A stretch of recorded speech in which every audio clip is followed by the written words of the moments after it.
didaktisisme kalau bahasa Inggrisnya, yaitu kecenderungan untuk menulis dengan tujuan mendidik para pembaca supaya menjadi orang yang lebih baik, gitu. Didaktisisme itu cukup menonjol sebagai tema dan sebagai sifat novel berbahasa Jawa. Ya, semacam itulah. Tema dan motifnya sangat beraneka ragam. Kemudian Pak George, tadi kan sudah disebutkan ada yang tentang mengunggulkan budaya Jawa, bahkan ada yang mereka menolak terhadap sistem kepriayinan itu tadi, dan ada romansa dan diktatisisme. Lalu saya itu pernah membaca buku terbitan Departemen Kebudayaan tahun 86 kalau nggak salah itu. Jadi dia di situ semacam mendokumentasikan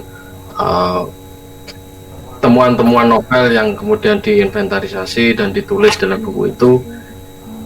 Ada juga ini ya Pak ya, novel yang bertemakan tentang apa ya, melawan penjajah atau seperti itu Pak.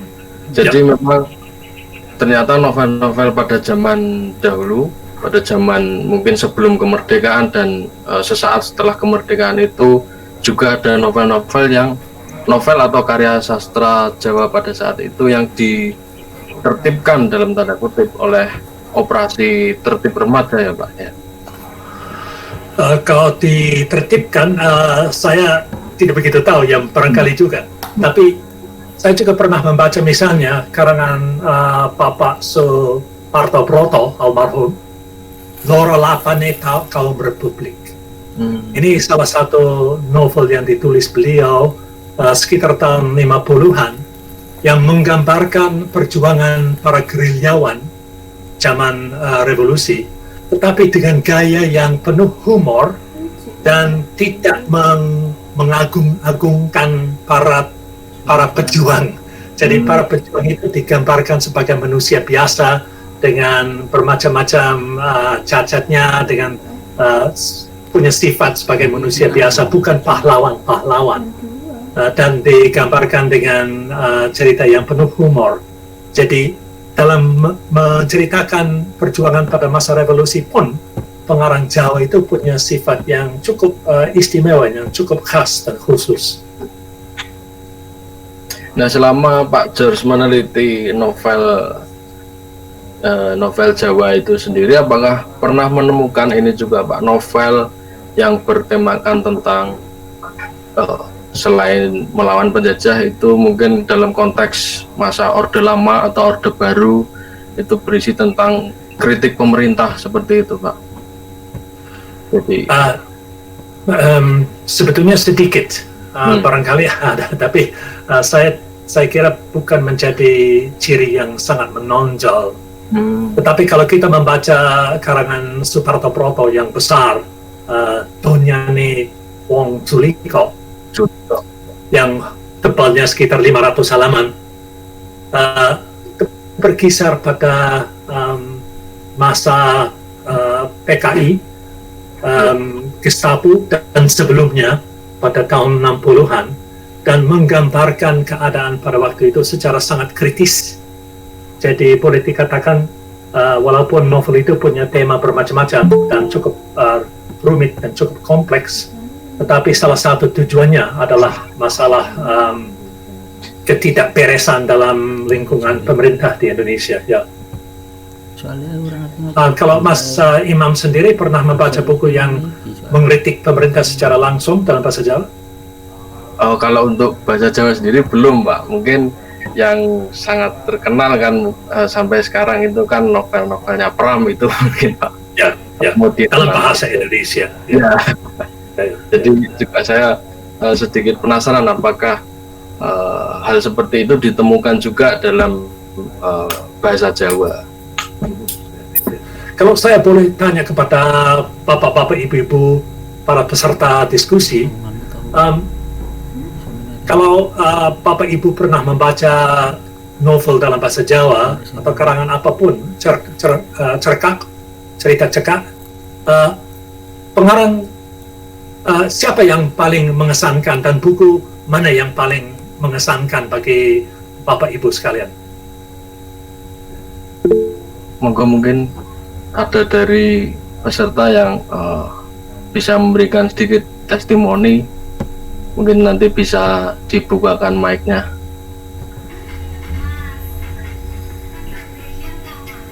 Monggo.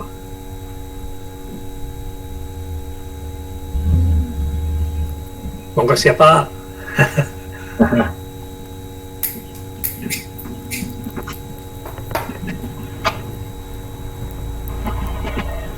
Oh, Mas Jeffrianto, Mas Jeffrey, apa kabar, Mas? Bu, buka mikrofonnya, Mas. Monggo, Mas. Mas Jeffrey. Senang bisa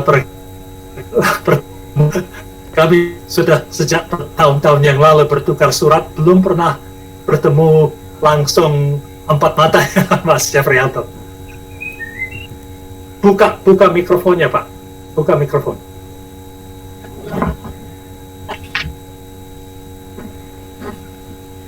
Oh.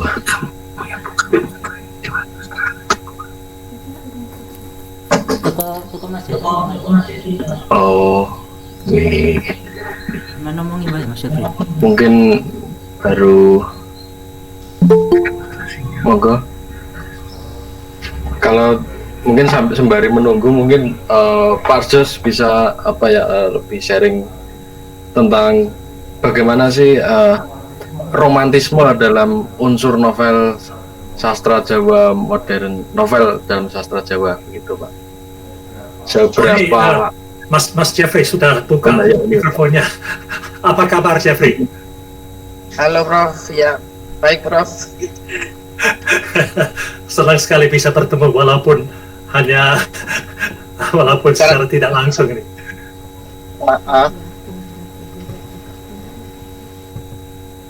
Lagi di luar ini Prof, di tepi jalan. Oh, di tepi jalan.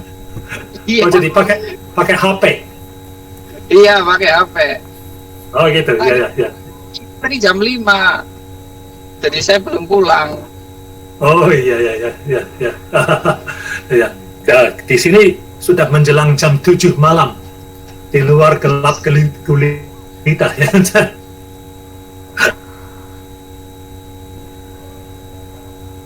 Dan dingin. Gimana? Baru pulang dari mana? Oh, ini ada keperluan di percetakan. Oh, percetakan. Ya. Bagus.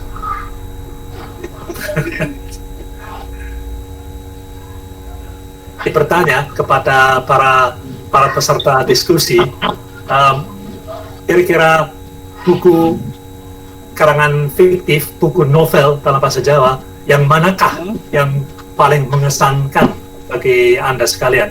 Untuk Mas Jeffrey, buku apa yang pernah dibaca yang seolah-olah sulit dilupakan?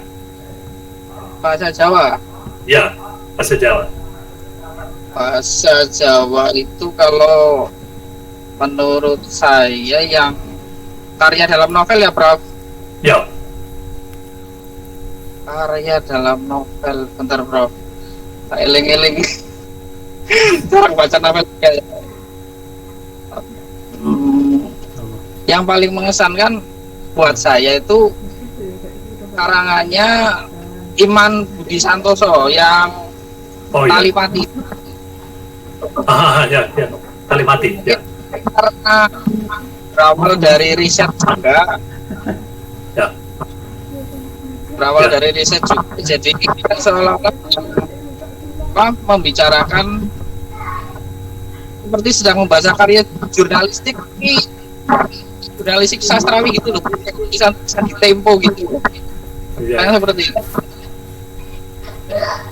Kalau saya tidak salah, memang ceritanya berdasarkan penelitian nyata dan pernah keluar dulu dalam bahasa Indonesia. Jadi ini diolah kembali dalam bahasa Jawa, tapi pernah keluar dulu dalam bahasa Indonesia. Apa betul ini?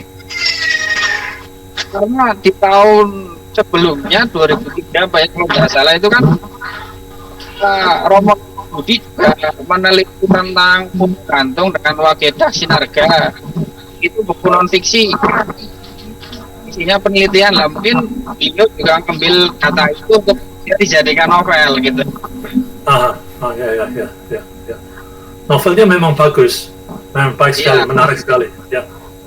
Beliau juga berpesan kalau misalnya tugas masa khususnya novel atau mungkin langkah baiknya itu dimulai dengan riset. Ya. Ngobrol dengan saya sih gitu sih, Tosa.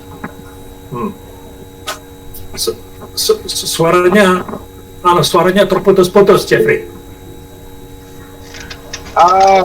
Apa ya, Prof? Putus-putus nggak, Prof? Ini, Prof? Sedikit kurang jelas. Sedikit kurang jelas. Oke. Mungkin karena tepi jalan, Prof. Iya, barangkali lebih baik. Ya. Oke. Ya. Kalau tidak salah, karangan Bapak Tohari, Ahmad Tohari yang Ronggeng Tugu Paruk juga diolah kembali dalam bahasa Jawa Banyumasan, penginyongan. Apa betul itu? Iya. Ya, juga yang entah itu sudah dibaca ini Tohari hanya menerjemahkan Ronggeng Tugu Paruk bahasa Indonesianya. Ya. Oh. Tapi memang Tapi- kalau baca sih ya sedikit berbeda daripada baca Indonesia. Kalau saya pribadi menarik baca Indonesianya, Bro. Oh ya. Suaranya masih petop. Mas Jeffrey. Mungkin karena sedang di luar ruangan. Oh, iya. Ya, Ya. luar ruang, Prof. Paham. Ini jelas, Prof. Iya. Ya, oke. Siap. Terus kalau untuk memperoleh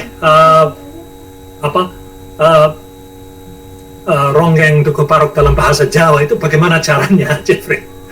Saya juga kepingin baca dalam bahasa Jawa Banyumasan kan? Iya, kalau mau apa, Prof? Mau pesan gitu apa gimana? Ya, kalau bisa ya mau sekali. Apa masih Kalau ada dari- persediaan? Kalau dari Ancas itu ntar lagi, Bro. Oh ya, oke. Ancas saya tulisi langsung ya. Iya, masih ada Ancas. Masih ada. Oh, Cuma ya. dari penerbit Ancas itu ndak nerbitin Ronggeng Tugu Paruk lagi. Ya. Yang Banyumasan.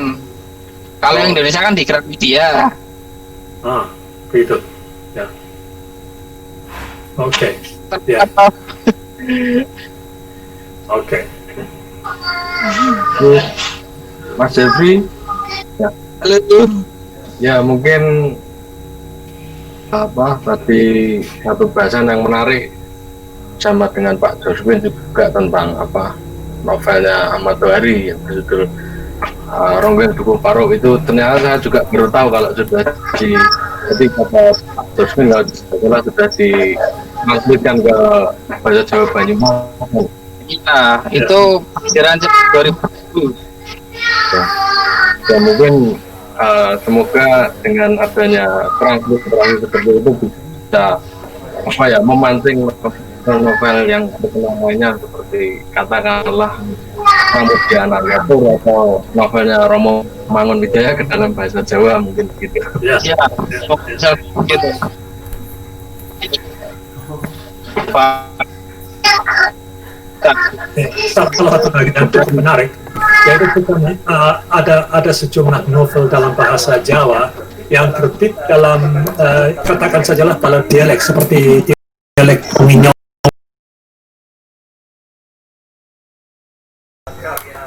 Khususnya cerita pendek dalam bahasa Jawa Surabaya, malah ada cerita pendek dalam bahasa Jawa Osing, Tegalan juga. Jadi saya kira ini perkembangan yang bagus sekali supaya kita jangan sampai dialek-dialek atau ragam kedaerahan itu jangan sampai hilang. Oke. Nah ini juga dari komennya ini ada juga Mas masa kampanye penuh itu kayak tadi siapa novelis yang berkesan itu ada Sri Hadi Joyo, kemudian ada Kumandangin Kak Kresnan, itu yang tadi kemudian ada para Kalau itu saya rasanya lupa Kumandangin Kak Kresnan. Terbit tahun berapa? siapa ini Mas Muhammad Fadli Utomo, ingin menceritakan sedikit apa yang ini apa ya, diketahui tentang novel Kameranya tak nyala dia aku rasa.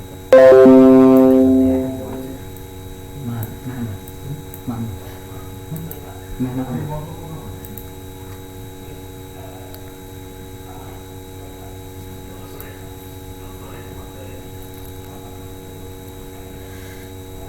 Kandidat. Iya, yang terkesan itu saya tuh dari tugas mata kuliah di kritik sastra Jawa di FIBUI itu meliti tentang novel Kumandangin Kak Kresnan karya Ani Asmara, Pak, terbitan 1940. Iya, Ani Asmara. Ya, oh.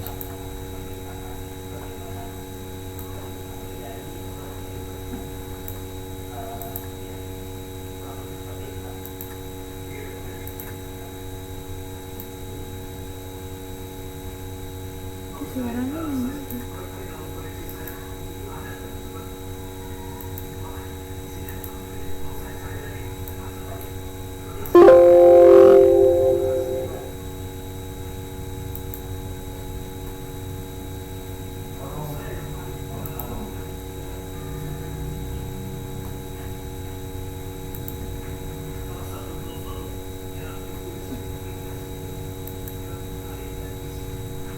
Bluetooth deh.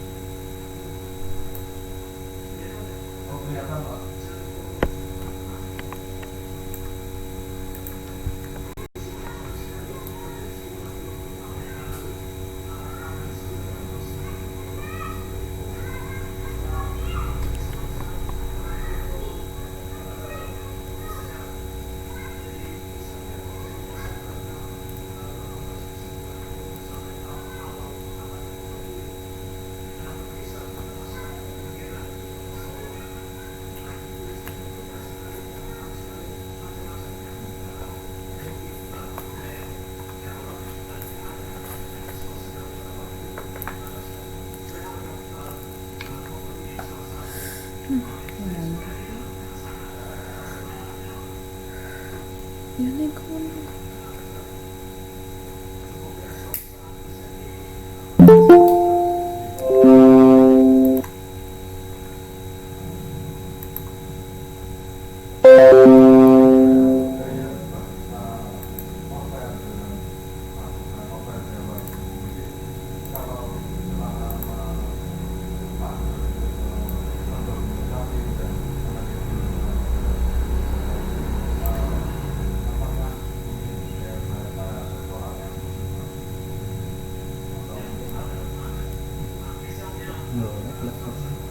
Dari sana ya.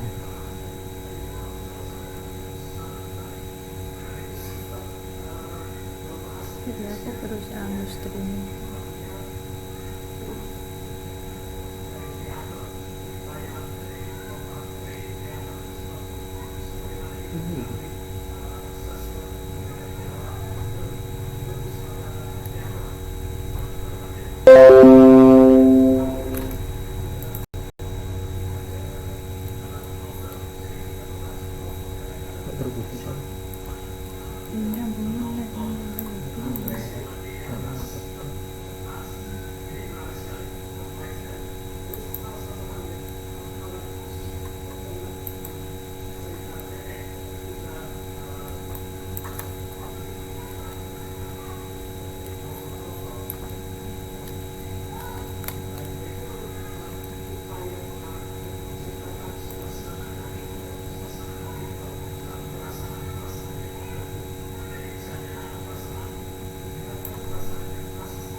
Enggak, Kak.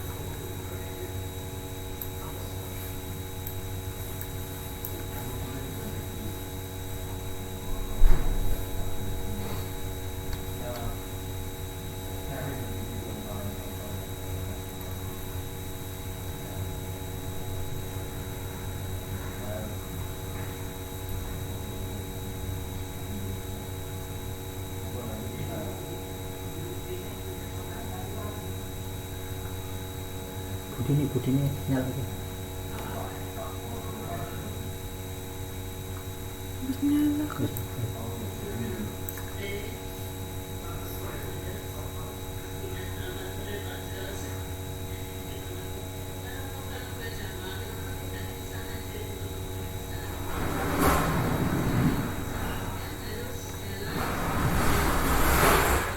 Terus, Budi ini balik tentang saya.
Nah, internetnya mati-mati.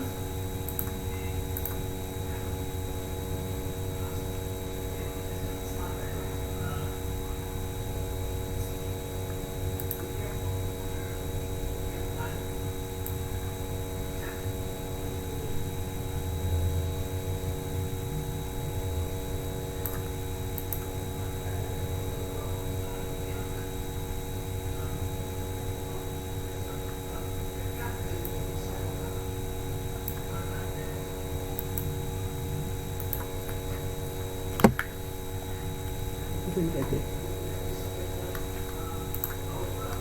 Terus apa?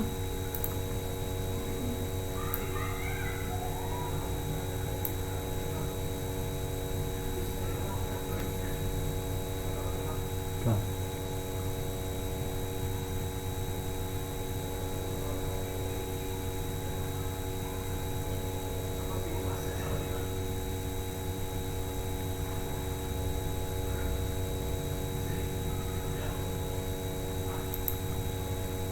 Tapi itu aku admin malah metu grup jaringannya putus.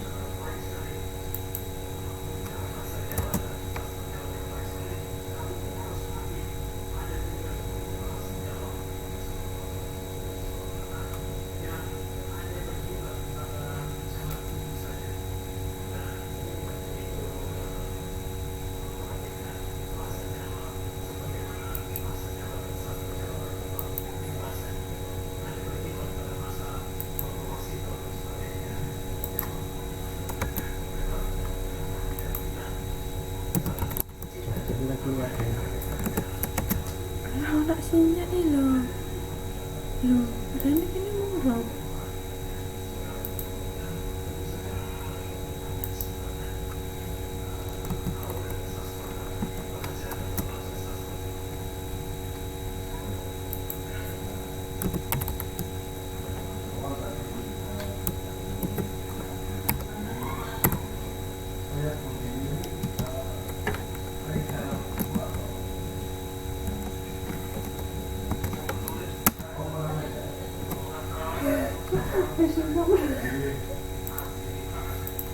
Nah, aku as joining sopo?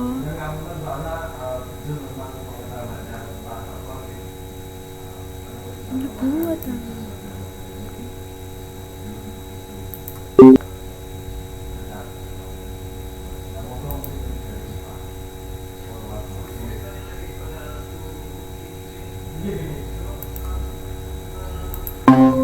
mengeluarkan karya dalam bahasa Jawa itu termuat dalam surat kabar atau majalah atau langsung diterbitkan jadi buku? Ada yang dari majalah, ada yang langsung buku. Kadang-kadang untuk sebuah majalah itu kan mensyaratkan harus berapa halaman, satu kali muat. Itu kadang-kadang kan kita ribet untuk editing, menyesuaikan harus sekian. Biasanya langsung diterbitkan buku secara langsung, Pak Jos. Oh begitu. Ya, ini maaf, ini non sewu, ini buku saya yang Alun Samudra Rosso kemarin itu sebagai penerima hadiah Rancage. Itu rencana saya kirimkan untuk pamebar semangat, tapi terlalu panjang, harus harus editing sekian lembar penerbitan. Akhirnya saya terbitkan sebagai buku langsung. Ya banyak yang seperti itu. Teman-teman bisa saya beli di mana, Bu? Oh, di tokonya Mbak Rini mungkin masih ada, Warung Sastra Jawa. Mbak Rini, Ya, Rini Posko Hardini, Semarang, Ambarawa. Warung Sastra Jawa, Pak Jos. Ya. Saya mau biasanya beli dari beliau, dari Bu Rini. Tempoh hari juga beli juga dari Bu Rini. Jadi ya, terima kasih. Akan saya pesankan kepada Ibu Rini. Terima kasih, Bu. Ini sama-sama Pak Jos. Ini, nah mungkin tadi ada Pak Porwat Madi juga yang ingin. Ya Pak Pur. Iya. Pak Queen, saya memberi informasi tambahan dari Bu Dini, karena ini juga sering bertemu dengan saya, juga terlibat di dalam gerakan sastra Jawa di Jogja, Prof. Yang pertama adalah bahwa sebenarnya gerakan pelaku sastra Jawa, dalam hal ini pengarang, untuk berupaya mengatasi kesulitan yang timbul akibat minat penerbit dan minat toko buku itu dengan cara bergerilya bekerja sendiri secara proaktif. Mereka membangun jaringan sendiri secara indie, bahkan membiayai sendiri lalu menjual sendiri juga. Ini yang perlu dipupuk, artinya keswadayaan ini perlu digerakkan supaya menjadi gerakan. Tahun 86 saya juga bersama-sama Bu Dini, 2016 kami mengumpulkan penulis sastra Jawa di Jogja. Ada Bu Dini juga, ada 86 Prof yang bisa kumpul waktu itu. Tetapi setahun kemudian menjadi 200 Prof yang masih aktif menulis dalam bahasa Jawa itu, termasuk guru-guru tadi. Nah, tahun yang lalu saya kira pertemuan Bu Dini juga ada, itu lebih dari 200 orang penulis itu. Bahkan gerakan ini lalu di daerah istimewa di Jakarta itu, pemerintah daerah dalam hal ini Dinas Kebudayaan merangkumnya di dalam gerakan dua hal pokok. Yang satu mengumpulkan antologi keguritan, antologi cerkak, dan antologi isai budaya Jawa. Ini sudah berjalan 4 tahun, ya. Kemudian yang kedua sayembara penulisan novel. Nah, tadi yang disebut-sebut Talipati dan Nguyak Ombak Segoro Kidul itu pemenang sayembara itu. Nah, terus diterbitkan tanpa biaya dari si pengarang. Iya, itu artinya mereka dapat hadiah kemudian diterbitkan, tentu dalam jumlah terbatas. Dan menurut pengalaman, jumlah yang 500 eksemplar diterbitkan oleh negara, oleh daerah itu habis terbagi, Bro. Artinya terbaca. Ya. Sehingga dengan demikian kami ikuti perkembangan itu, energi pelaku budaya, pelaku sastra Jawa dari sudut penulis besar sebenarnya, Prof. Lalu kemudian gerakan indie, gerakan proaktif keswadayaan itu perlu diberi ruang-ruang supaya oleh pemerintah, oleh swasta ataupun oleh gerakan yang lain supaya mendapatkan tempat untuk berekspresi. Saya kira luar biasa teman-teman itu keaktifannya, bahkan rela berkorban, keluar dana dulu untuk membayari percetakan dan sebagainya. Apakah sayembara semacam itu dan upaya menerbitkan buku atas biaya pemerintah, apakah setiap tahun ada upaya semacam itu? Setiap tahun ada? Iya, untuk daerah, maaf nyambung Pak Pur ya, untuk Yogyakarta iya, dalam 5 tahun terakhir ini. Bagus. Ya, semoga bisa diteruskan sebab menjadi bagaimana ya, menjadi pendorong dan pemancing untuk para pengarang dan juga pembaca-pembaca. Ya. Wah, ternyata ini memang apa ya, perbincangan tentang novel sastra Jawa ini sore ini, malam ini cukup seru karena tadi juga ada tambahan testimoni dari beberapa penulis langsung juga seperti Bu Dini maupun Pak Purwatmadi tentang apa kesuburan yang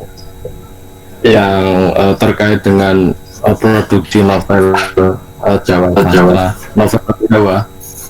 Ya mungkin salah satu yang kami bisa lakukan mungkin dari mendengar testimoni tadi adalah ya barangkali kedepannya juga komunitas Jawa Sastra ini bisa menjadi satu wadah yang mempopulerkan novel-novel tadi seperti itu, karena memang kalau memang untuk distribusi buku sekarang khususnya di dunia digital ini memang cukup bisa dibilang subur, seperti ada mojok.co maupun beberapa teman saya yang menginisiasi toko-toko buku secara online lewat ada itu websitenya kibul.in.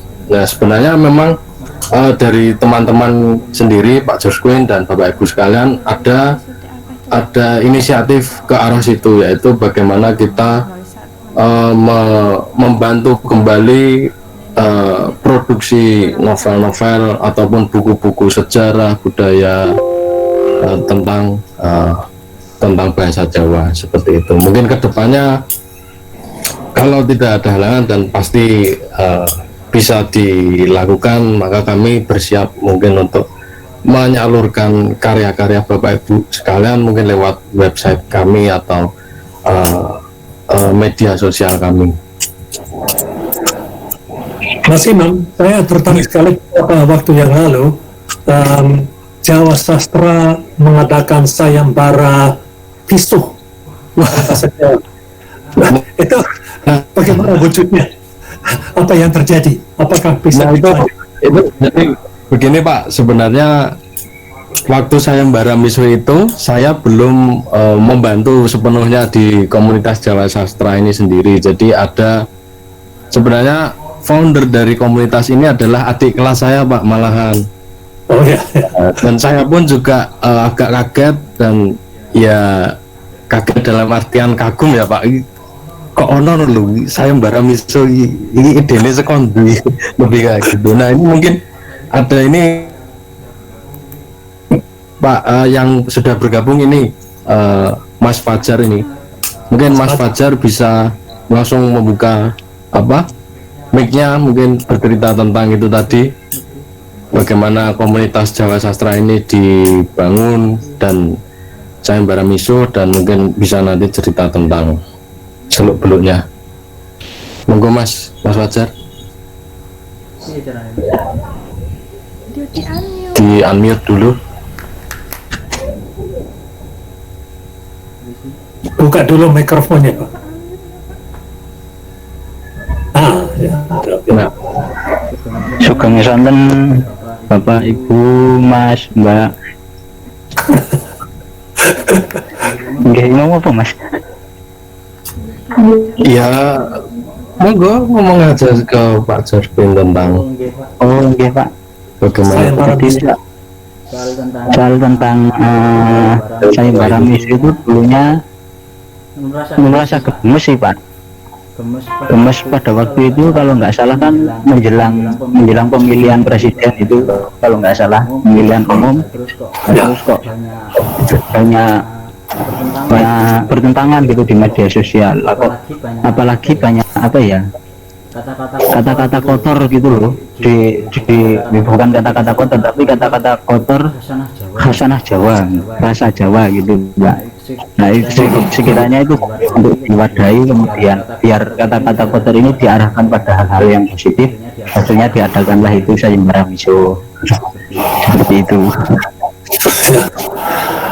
Saya tertarik sekali sebab di sini kita melihat adanya pertentangan antara pandangan yang menganggap bahasa, kebudayaan, dan sastra Jawa itu serba halus dalam segala-galanya, sedangkan dalam kenyataan sebagaimana kita ketahui, orang Jawa juga seperti bangsa-bangsa yang lain suka misuh-misuh, dan hal yang demikian juga perlu gimana ya, dikembangkan atau diakui begitu saja. Jadi di sini kita melihat suatu upaya untuk mengkritik secara tidak langsung budaya atau pandangan bahasa Jawa dan sastra Jawa, kebudayaan Jawa itu halus dalam segala-galanya. Jelas tidak benar ya. Kalau ya. Terus yang ikut banyak orang, dan apakah pisuhan mereka itu direkam, akan diterbitkan? Enggak, itu untuk yang peserta itu merekam dalam video, kemudian diberi durasi 1-3 menit. Setiap visuan boleh menggunakan visuan lokal khas daerah masing-masing, itu Pak. Jadi video itu tadi yang sudah terkumpul di Instagram dijadikan antologi misuh di YouTube. Oh ya, bisa dilacak, dicari di YouTube. Bisa di YouTube-nya Jawa Sastra udah ditayangkan. Ya, bagus sekali. Mau saya cari. Thank you very much. Sembari Pak George Quinn mungkin sedang mencari link YouTube-nya mungkin. Oke, Pak George Quinn, ternyata setelah saya baca beberapa komen ini ada peserta yang ingin bertanya juga Pak George Quinn. Mungkin salah satunya ini dari Kang Rendra. Nah, apakah fenomena penulis Jawa yang mengubah nama pena itu juga mengubah kekhasan style karya mereka? Pertanyaan yang menarik sekali, dan terus terang saja belum pernah saya pikirkan. Jadi saya tidak berani menyampaikan pandangan dalam hal itu, tetapi memang seringkali pengarang bahasa Jawa memakai nama samaran bermacam-macam, bukan hanya 1-2, tapi ada yang punya 5-6 nama samaran, dan saya sampai bertanya apa sebabnya ada nama samaran. Jadi lepas dari masalah ada kaitannya dengan gaya bahasa dan sebagainya, apa sebabnya pengarang banyak yang memakai nama samaran? Mengapa mereka harus seolah-olah setengah menyembunyikan diri dengan memakai nama samaran? Apa sebabnya kira-kira? Dan itu mungkin diperlukan ini ya Pak, wawancara secara langsung oleh penulis ya Pak ya, untuk metode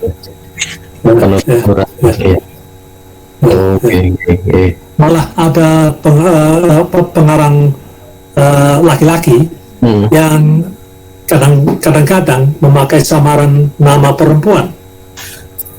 Jadi ini menarik sekali dan barangkali perlu mendapat penelitian.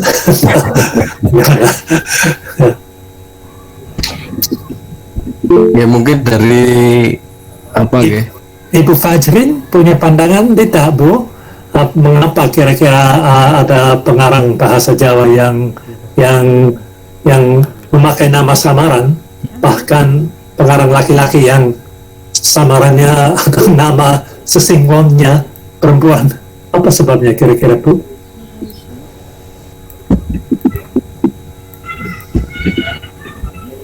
Atau mungkin dari peserta lain mungkin ada yang ingin menambahkan pandangannya tentang novel-novel Jawa. Monggo loh, monggo.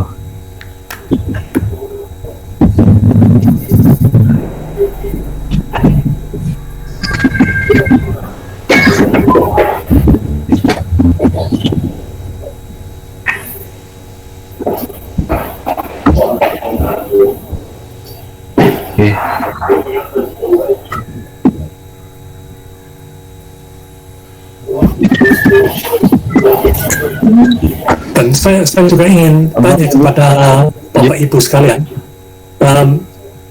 kita sering mendengar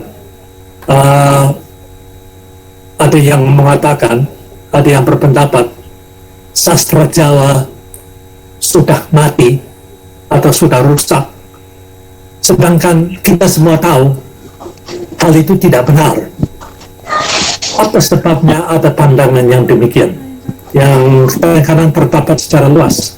Saya sendiri, sebagaimana saya katakan tadi, saya beberapa kali mengalami di Canberra ini mahasiswa dari Indonesia yang seperti bingung. Mereka tanya pada saya, kamu kok bukan memakai kamu Bapak meneliti sastra Jawa dan membaca sastra Jawa, mengapa bahasa sastra Jawa kan sudah rusak sejak zaman Ronggo Warsito dulu? Apa sebabnya ada pandangan yang begitu salah dan begitu keliru yang tersebar luas dalam masyarakat Indonesia umumnya? Kira-kira mengapa?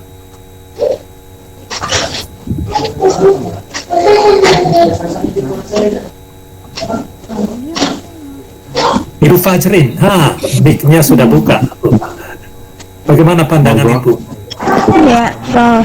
Benar. Ya, tadi Prof. Saya mau tanya mengenai masalah digunakannya nama samaran oleh para pengarang bahasa Jawa. Kira-kira apa sebabnya banyak yang memakai nama samaran? Mungkin satu untuk merasa lebih pede seperti itu. Adik kelas saya yang bernama Asti Pratnya Ratri itu kan nama aslinya sebenarnya juga bukan itu. Tapi dia lebih nyaman dan lebih pernah cerita. Saya lebih nyaman dengan memakai nama pena saya daripada nama asli saya, seperti itu. Oh ya. Kalau novel yang paling saya suka itu ini, Prof. Nah, ini karangan Trinil. Ini karangan Ibu Trinil ya? Margaret Widi Pratiwi. Margaret. Iya. Nih, ini bagus ceritanya. Kalau menurut saya paling suka membaca novel ini. Oh ya. Iya. Oh, menarik sekali.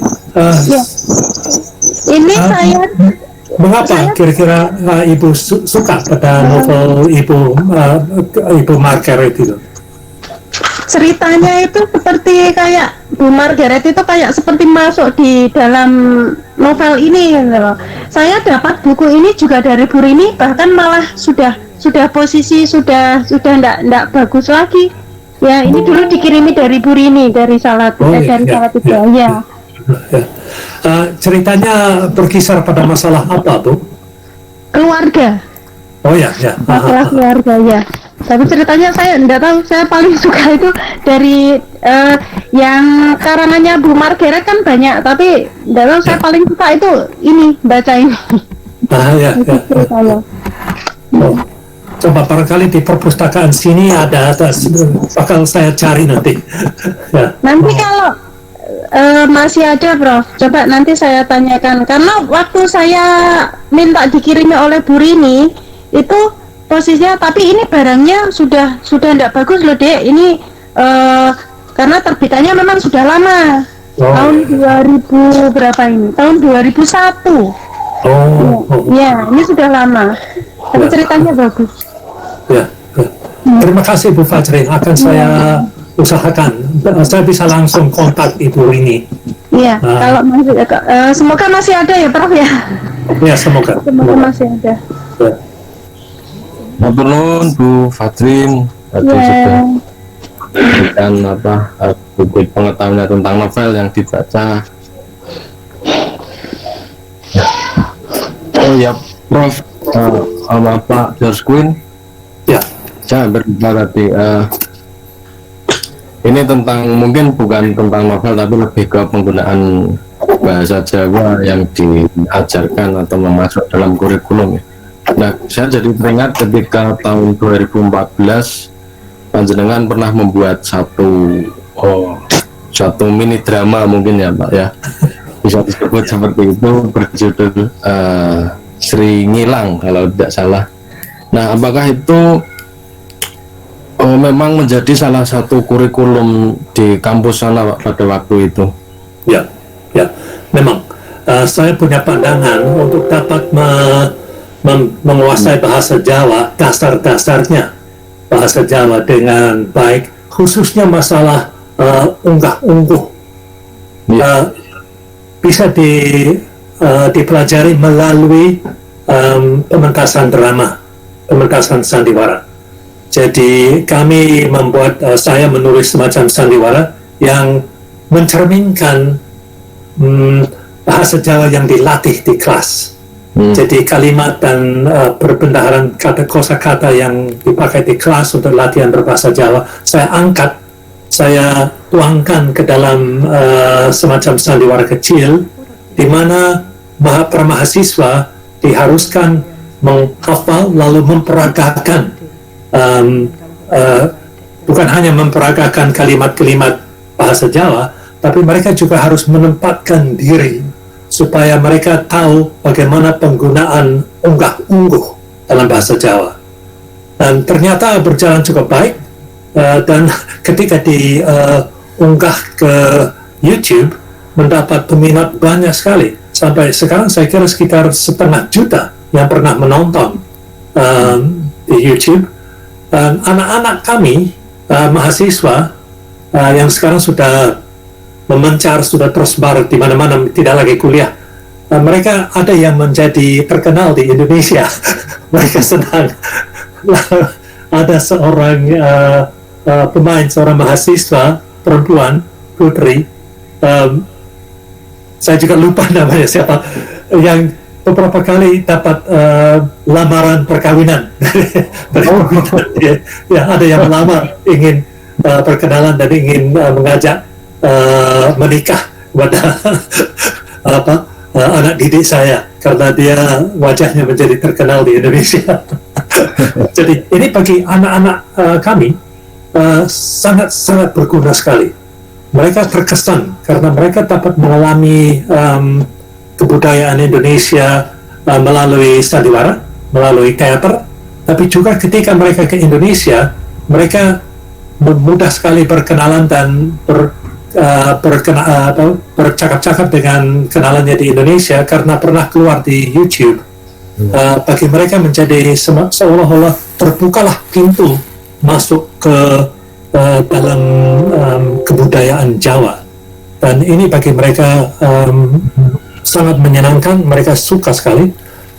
Jadi saya anggap penggunaan sandiwara bukan sandiwara kecil-kecil, tapi yang panjang yang dapat dipentaskan dan sebagainya atau dijadikan video, itu cara yang bagus sekali untuk mempelajari sebuah bahasa asing, bukan hanya bahasa Jawa, tapi memang khusus untuk bahasa Jawa.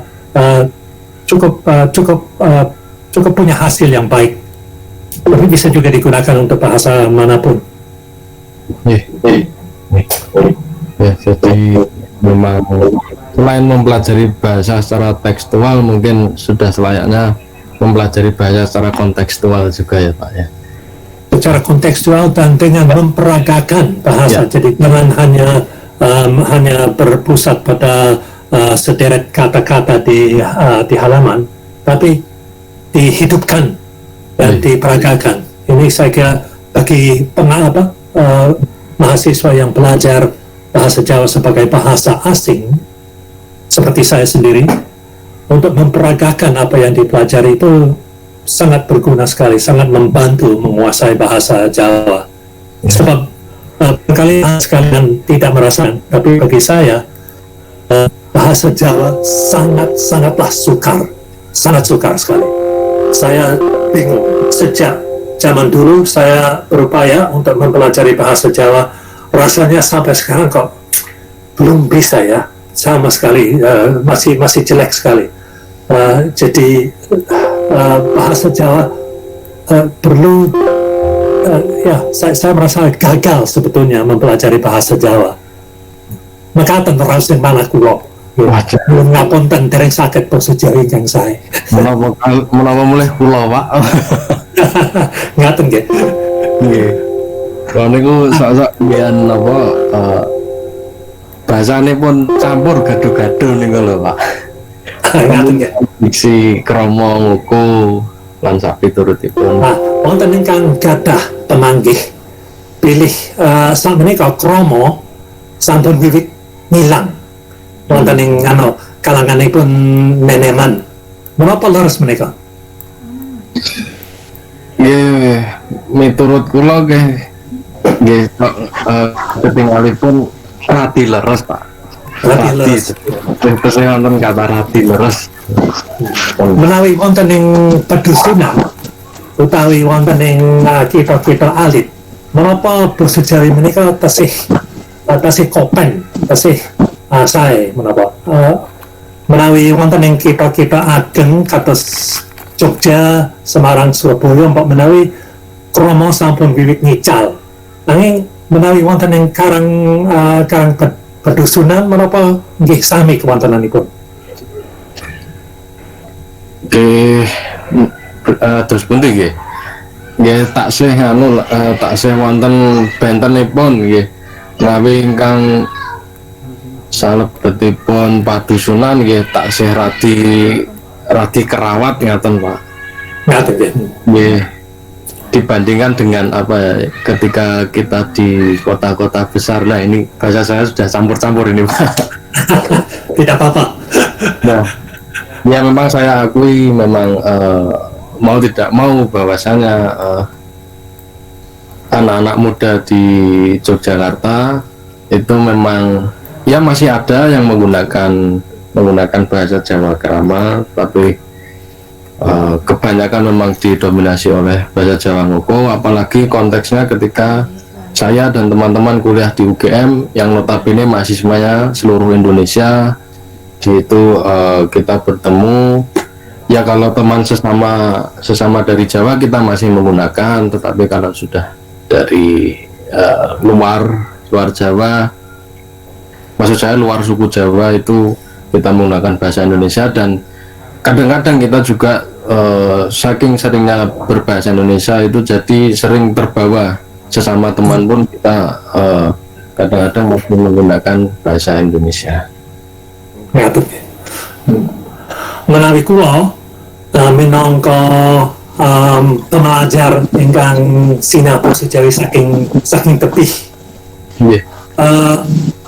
Kromo keraos langkung gampil tinimbang ngoko.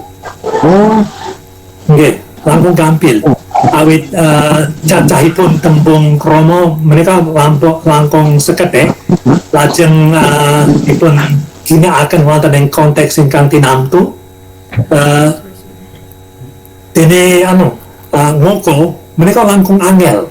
Kula sok kangelan menawi badhe tumut percaturan utawi percakapan mawi basa Jawi Ngoko.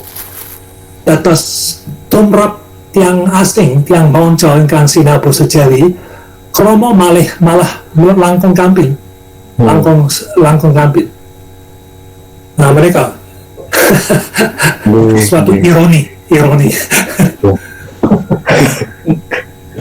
Ya mungkin juga Pak, secara fakta juga memang penutur bahasa Jawa krama yang didominasi oleh orang-orang tua itu sudah mungkin generasi sudah semakin berganti. Itu juga salah satu yang mengalami. Ya. Saya punya pengalaman begini tahun sekitar hampir 10 tahun yang lalu, Kongres Bahasa Jawa yang diadakan di Surabaya tahun 2011 oleh Bapak Gubernur Jawa Timur yang menyediakan dananya. Beliau menggariskan suatu keharusan di dalam konferensi itu harus memakai bahasa Jawa untuk segala-galanya. Jadi makalah, diskusi segala-galanya harus dalam bahasa Jawa. Nah, ada peserta di Kongres Bahasa Jawa yang belum siap sebetulnya untuk berbahasa Jawa dalam segala-galanya.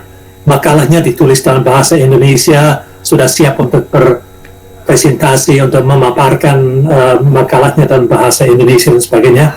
Diharuskan oleh Bapak Gubernur untuk berpresentasi dalam bahasa Jawa. Menjadi masalah untuk sebagian dari peserta, tetapi dalam waktu beberapa jam saja mereka mampu berpindah dari bahasa Indonesia ke bahasa Jawa. Bahasa Jawa itu bisa dibangkitkan lagi dalam diri mereka, sehingga mereka mampu bertukar pendapat dan sebagainya dalam bahasa Jawa. Jadi ada kalanya harus ada sedikit, perlu ada sedikit apa istilahnya, sedikit pemaksaan. Pemaksaan, dan dengan adanya insentif, pancingan atau pemaksaan semacam itu, orang yang mengaku tidak lagi lancar berbahasa Jawa seperti Pak Imam sendiri, sebetulnya bisa, asal saja konsentrasi dan tidak punya pilihan lain. Laras mereka Pak.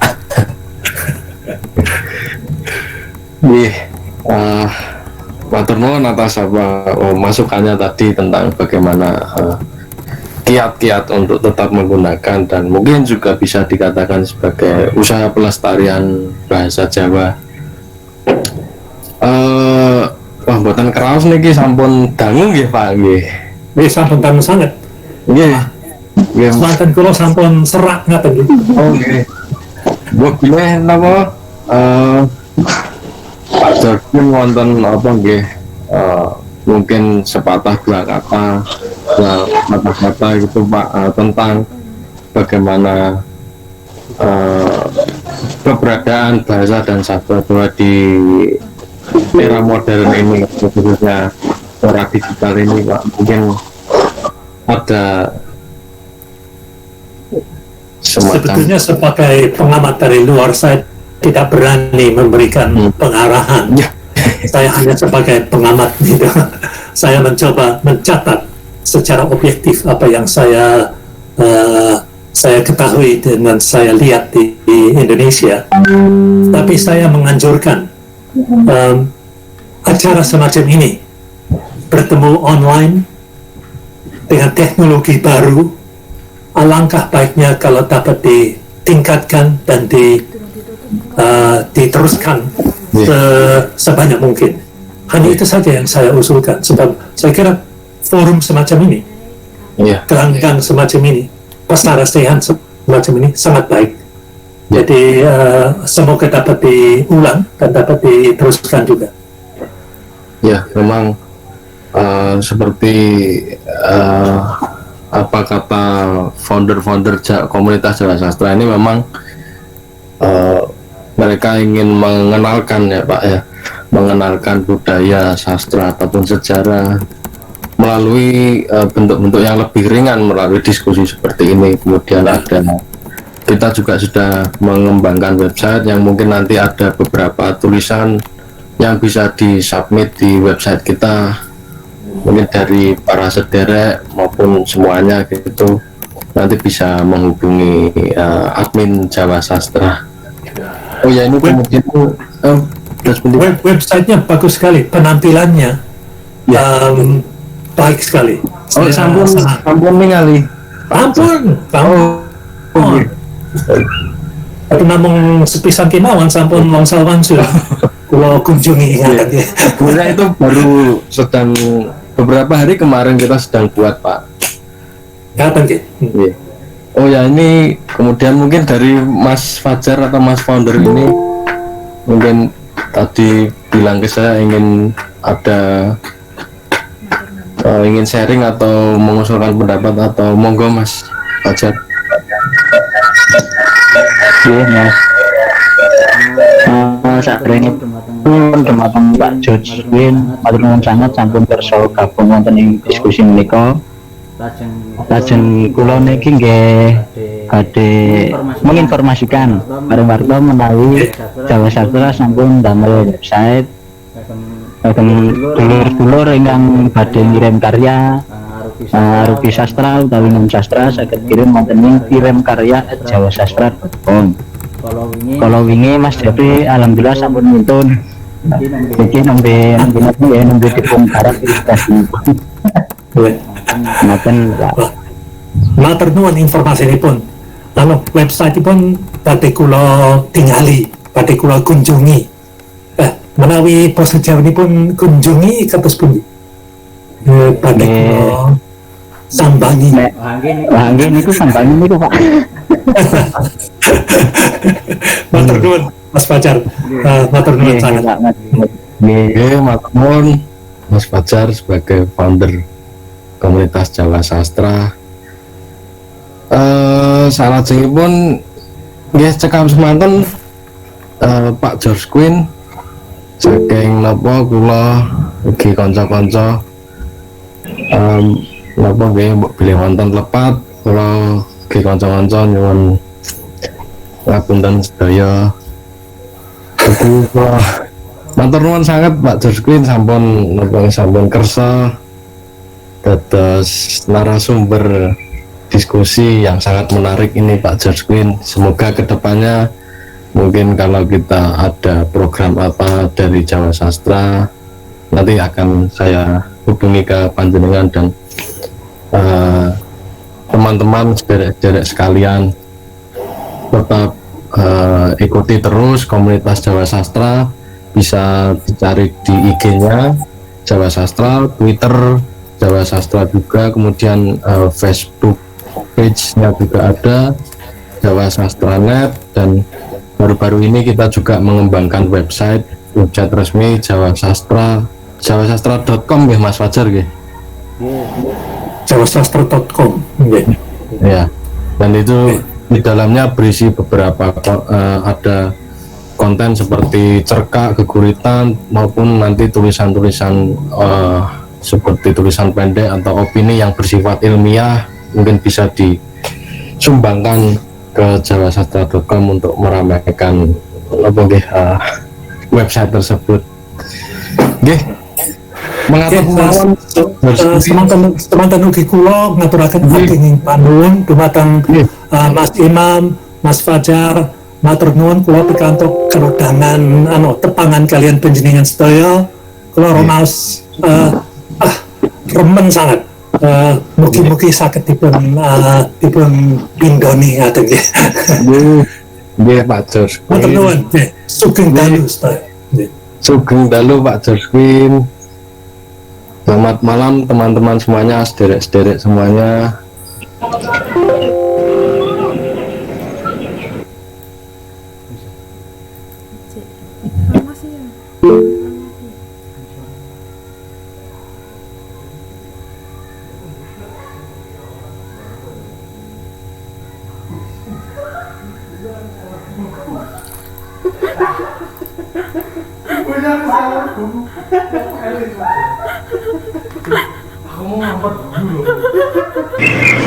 Atur suwun.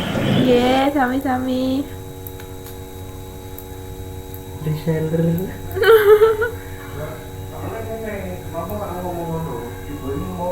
Kita mencetak berapa eksemplar Novel. Rapopo mau lumayan nih mau ibu kan wis sambat ngono kan di TV iso nyalur ki kaya sekolah Pakmo Purwo lah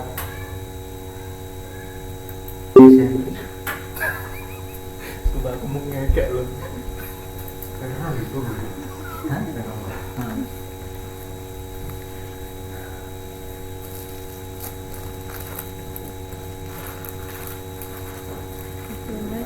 YouTube nggak kuat sinyalnya.